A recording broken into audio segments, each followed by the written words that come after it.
Patricia introduces her book, The Chore Myth, addressing a deep-seated issue that affects many households: the unequal distribution of domestic labor.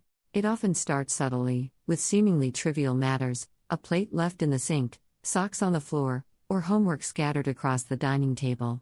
One partner tends to the household, managing chores, while the other may remain oblivious, creating an unrecognized tension.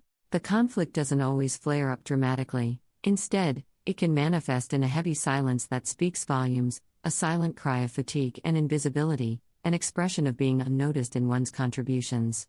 In numerous homes, these mundane tasks signify much more than just cleaning.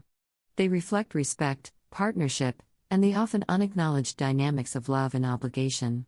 Historically, domestic responsibilities have been largely assigned to women, not outrightly forced but expected, a cultural norm that defines a good woman by her abilities to cook, clean, and nurture. Despite the changing times, where women hold jobs, lead organizations, and contribute financially, the expectation remains that home duties fall predominantly on their shoulders. This not only highlights a societal conditioning but also perpetuates feelings of guilt among women when they cannot fulfill these expectations, while men often view domestic chores as optional. This book challenges the assumption that such an imbalance is acceptable or sustainable. Home labor transcends mere chores; it embodies identity, power, and the essence of partnership, holding the potential to either strengthen or fracture relationships. When the burden of household management rests on one person, the consequences reach far beyond the kitchen, infiltrating emotional security, intimacy, communication, and mental health.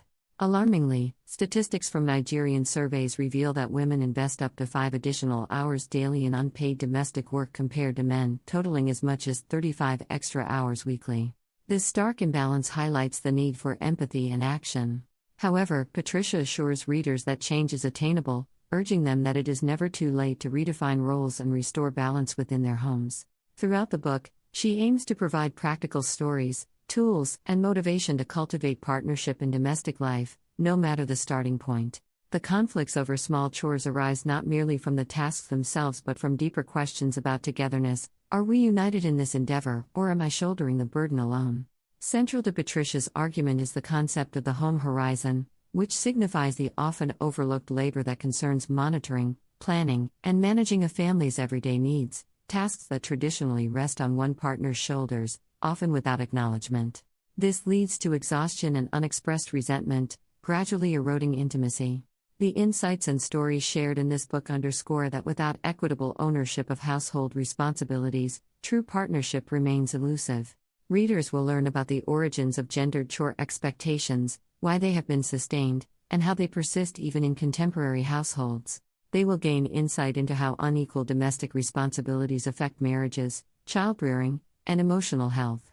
Patricia emphasizes that the objective is not to assign blame but to promote understanding, balance, and clarity. Everyone deserves a home where they can find rest and feel appreciated. Fairness in a household isn't about punishment, it's about creating a cooperative environment where all contribute, are valued, and are allowed to recharge. In her concluding invitation, Patricia encourages readers to embark on this journey towards reformed domestic partnership, setting the stage for a more equitable and nurturing home life.